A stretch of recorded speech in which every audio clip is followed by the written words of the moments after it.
Dia 6 do Retiro Avançado com o Dr. Joe Dispenza.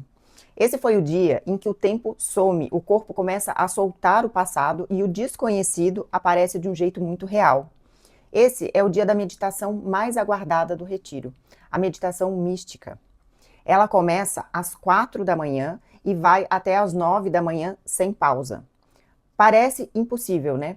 Mas na prática, o mais impressionante não é aguentar 5 horas, é perceber que quando você entra num estado profundo de presença, a percepção de tempo realmente muda. As horas passam de um jeito que não parece normal. E isso não é detalhe, é exatamente o ponto do método dele. Quando você sai do modo sobrevivência e entra em presença de verdade. Você sai da mente que mede, que calcula, que antecipa e entra em outro tipo de percepção. E ele deixa um ponto muito claro. O objetivo não é resistência. O objetivo é descondicionamento, é treinar o corpo a parar de comandar. Porque na visão dele, é no corpo que a identidade antiga mora. É o corpo que sabe repetir o mesmo padrão, as mesmas reações, os mesmos medos, os mesmos caminhos. Se você muda o estado por alguns minutos, você sente um alívio. Mas se você sustenta um novo estado por tempo suficiente, o corpo começa a desaprender o passado. E essas 5 horas, para mim, foi um processo em camadas. No começo vem a resistência. A mente quer sair, quer pensar no dia, quer fugir dali. O corpo incomoda, pede movimento, pede distração. Depois, você percebe que vem uma espécie de rendição. O corpo para de brigar, a narrativa interna diminui. Aquela voz que comenta tudo começa a baixar. E quando isso acontece, você começa a acessar outra percepção, mais sensível, mais ampla, mais difícil de explicar. E aí entra o que ele chama de místico. Não como algo fantasioso, mas como uma mudança real de estado. Não é pensamento positivo, não é imaginação solta, é mudança de canal. E essa meditação não é estática. O Dr. Joe guia em ciclos o tempo todo. Momentos sentada de olhos fechados, momentos sentada com olhos abertos, olhando para um telão com padrões geométricos que estavam passando naquele momento. Momentos deitada, deixando o corpo soltar. E isso se repete várias vezes. O que não muda é o treino central. Respiração presente, atenção estável, coração como referência e a prática de sustentar o estado mesmo quando o corpo pede para sair. E ali eu entendi uma coisa importante. Aquelas imagens do telão não são só estímulo visual, são um teste. A pergunta silenciosa é: você consegue sustentar o estado no silêncio perfeito ou consegue manter o mesmo estado, mesmo com estímulo do lado de fora? Porque a vida real é isso, é barulho, é movimento, imprevisto, pensamentos. E o treino é permanecer coerente por dentro enquanto algo acontece fora. Mas teve um momento específico da meditação naquele dia que me marcou de um jeito muito mais profundo. Teve um momento que eu estava sentada de olhos fechados, quando de repente eu parei de sentir o corpo.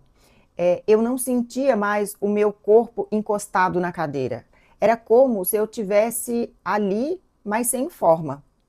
E ao mesmo tempo veio uma sensação muito intensa de movimento, movimento rápido, como se eu estivesse dentro de um campo, girando numa velocidade absurda. E eu, Manu, tenho pânico dessa sensação de girar muito rápido.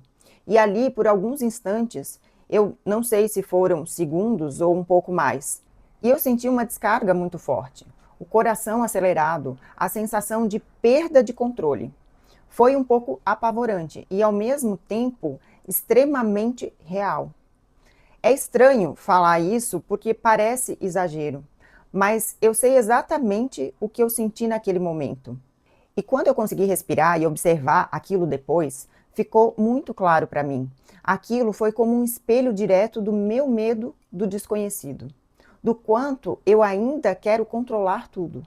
Do quanto eu ainda preciso saber o que está acontecendo para me sentir segura. E do quanto eu saio desse controle. A primeira reação do corpo é medo. Ficou muito evidente para mim que existe um caminho ali. Confiar mais, soltar mais, permitir mais. Não só na meditação, na vida. Quando a meditação terminou e ele falou que já eram 9 horas da manhã, eu nem acreditei.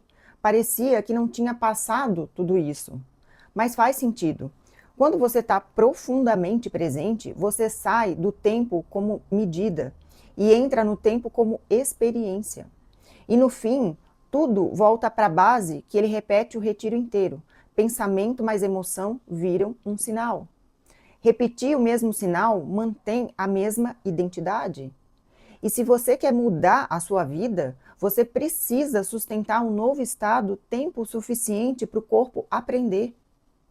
O dia 6 foi isso que mais me marcou. Não é acessar um estado por alguns minutos, é permanecer até o corpo parar de pedir o passado de volta. E no final dessa meditação, ele falou uma frase que ficou muito marcante. De novo, medite e esteja presente como se sua vida dependesse disso. E de certa forma, depende. E no próximo vídeo eu vou te contar como que foi o dia 7, o último dia do retiro, e o que realmente fica depois que tudo isso acaba. Então, já se inscreve aqui no canal para não perder o próximo vídeo. E me conta nos comentários, essa experiência com o desconhecido faz algum sentido para você ou ainda parece muito distante?